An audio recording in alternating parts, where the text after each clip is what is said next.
Rachel, I've rewritten this letter 3 times because every version either sounded defensive or defeated, and I don't think either of those is honest anymore. You said during Christmas dinner that you couldn't remember the last time it felt like I was fully present in our marriage. The worst part is that I knew exactly what you meant when you said it.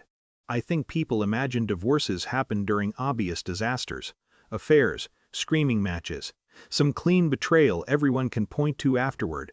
What happened to us was quieter. We became 2 people managing responsibilities beside each other so efficiently that nobody noticed we had stopped confiding in one another. Even now, I don't think you were wrong for reaching your limit. By the time Christmas arrived, you had already spent months living beside a man who answered questions with half sentences and stared at bills longer than conversations. You watched furniture disappear from the garage and assumed I was simplifying things because I no longer cared about building a home together. I never corrected you. That part belongs to me. After my brother died, inheriting the legal aftermath of his business felt temporary at first. That's probably the sentence that explains me best. I kept believing every disaster was temporary right up until it became visible to everyone else. The unpaid taxes, the equipment loans, the lawsuits attached to contracts I barely understood. Every month, I thought I was one extra shift away from stabilizing things before you noticed how serious it had become. Then, another notice arrived, another deadline, another compromise. I sold my grandfather's watch before Thanksgiving. You asked once where it went, and I lied so casually it scared me afterward. Probably boxed up somewhere. You nodded because by then we had both gotten used to incomplete answers. Your parents noticed the distance too, of course. Looking back, I can see how easily the story formed around me. Quiet husband, emotionally checked out, marriage slowly dying while he refuses to participate in saving it.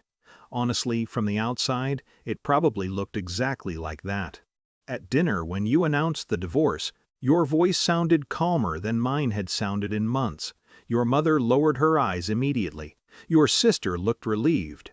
Your father kept chewing for several seconds before setting his fork down like he'd expected it eventually, but hoped not, during dessert. And I remember thinking, they already practiced losing me.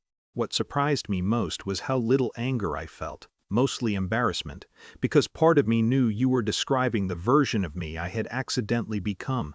Then someone knocked at the front door. Even now I replay that moment differently than the rest of the night. The sound itself felt strangely heavy, deliberate. Your father stood up first, irritated more than concerned. I heard unfamiliar voices in the hallway before I saw anyone. Then the dining room changed. 2 representatives from the bank stood near the doorway holding folders thick enough that nobody needed explanations anymore. A county property assessor stood beside them with a clipboard pressed against his chest to keep snow from touching the papers.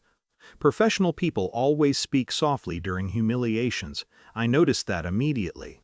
One of them asked me to confirm receipt of final foreclosure documentation connected to my brother's commercial property. Nobody at the table understood at first except your father. His face changed before anyone else's did. He looked at the folders, then at me, then back at the folders again, like he was recalculating several months of private assumptions in real time. I wanted to disappear. That's the part I need you to believe. I was not relieved the truth came out. I was terrified of it. The bank representative apologized for arriving on Christmas, but explained prior notices required immediate acknowledgement before the new year.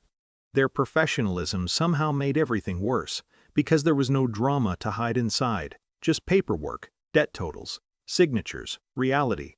I remember your sister quietly pushing her wine glass away without drinking again afterward. I remember your mother folding napkins repeatedly in her lap while nobody spoke.